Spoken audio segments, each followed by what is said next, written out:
And this is a 11.1.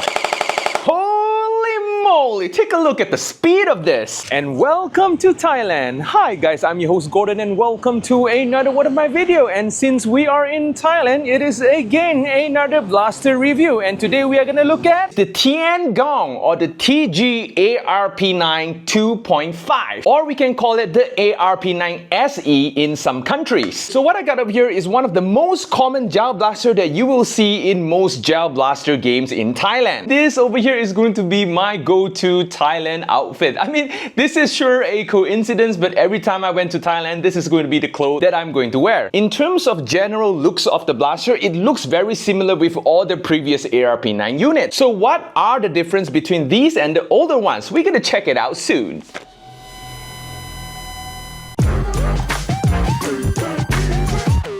Oh yeah, before we move on, I would need your help to click on the like button and leave as many comments in the comment section down below. Apparently, this is how the new YouTube AI works. Anyway, thank you in advance. Okay. First look at the blaster. As you can see, the moment when we hold the blaster on hand, immediately we kind of felt the weight of the full nylon build of this blaster over here. Apparently, this is around 1.1 to 1.2 kilograms due to the combinations of metal parts as well as the full nylon body build. So in terms of metal parts, as you can see, this buttstock over here, this very thick tube over here is actually made out of metal, and there is like a 4-layer of adjustability. So basically this is suitable for most players in all kinds of body size. Shouldering the blaster is very comfortable since the buttstock is textured over here, so it actually gives you a very firm shoulder aiming if you are aiming and maneuvering very fast in a tight spot. The grip of the blaster is as comfortable as any ARP9. This over here comes with a nylon trigger over here, which is very solid. The ejection door over here opens the moment when you pull the mag prime lever behind over here, and in the same time there is a silver plate in there which actually moves when you fire.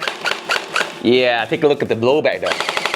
Definitely you will feel a lot of kickback when you actually fire it in full auto. In terms of Picatinny rails, the blaster comes with a roll of Picatinny rail and both sides, even including the bottom over here. And this blaster over here is very notoriously being heavily accessorized in Thailand games as far as I see. Because out of the box, the blaster only comes with a pair of iron sight over here. And fortunate enough, the muzzle flash over here is basically detachable. You just have to spin it like a clockwise or something like that and you will just take it off. This thing is actually pretty heavy though. There's some weight to it for a nylon muzzle flash. If you actually take a closer look over here, the inner barrel is actually made out of aluminum and it is being stabilized by its nylon outer barrel. So in terms of accuracy, even though that this is a tiny blaster, you get a decent amount of accuracy in like 15 to 20 meters as long as there is no wind blowing. The mag lever is located over here. It is ambidextrous for left and right handers. So as far as mag capacity go, this only comes with a very slim SMG style magazine over here. So basically we are looking at a 100 to 150 round capacity over here, but no worries, you can basically upgrade these into one of those drum mags which is available almost anywhere in Thailand, especially in one of those gel blaster tactical stores. Oh yeah, one more thing that is still similar with all of the ARP9s in the market, which is this like a button thing over here. There is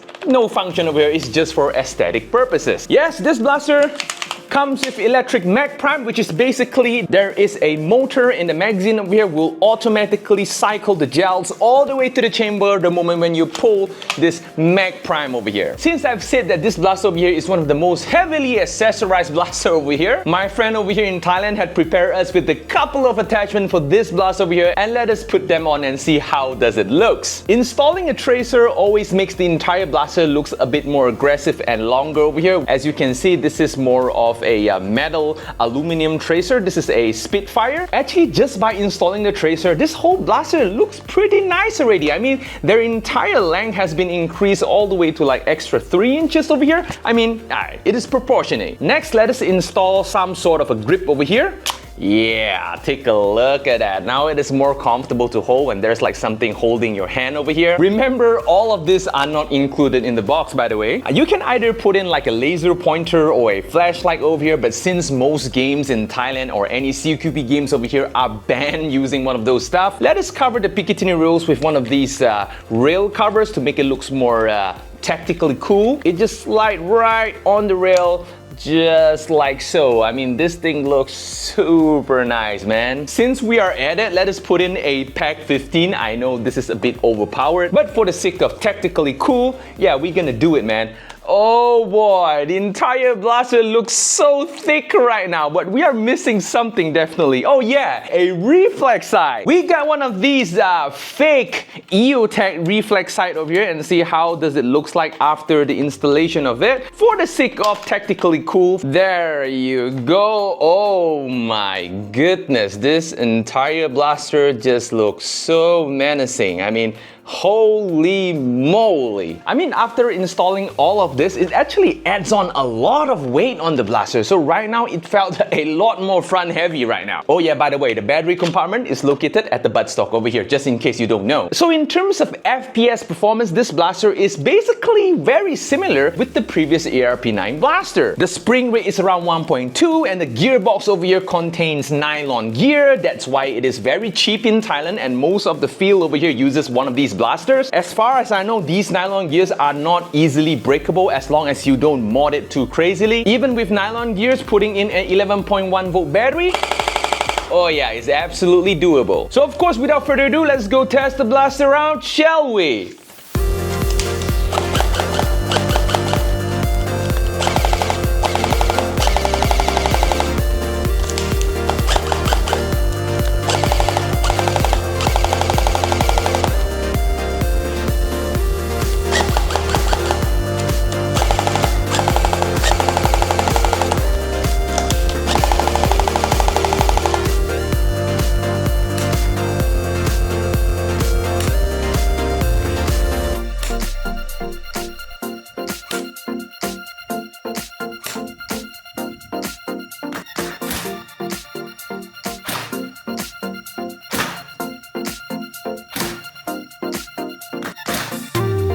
Okay, we are back, guys. So the performance of the blaster is expected is around 240-ish all the way to 260 FPS. It is basically the same spring, same cylinder volume, etc., and therefore the same kind of performance. But in my opinion, this is much more robust and much more heavier, and it comes with a detachable flash hider over here, so you can put in your attachment of choice or your silencer of choice. If you want to extend the barrel, put in a hop up, you can basically cover it up with all sorts of empty suppressor to make it, you know, looks more neat and tidy. And will this blaster passes the wall test? Of course, in this state over here, it passes the wall test with flying colors. I mean, take a look at that heavily accessorized ARP9 situation that we are getting over here. This thing looks so beautiful, holy moly. And so far, using this blaster, I did not encounter any jams, just that when you use a 11.1 volt battery, it uses up the mag very quickly. In like 2 seconds, I can basically empty the entire mag just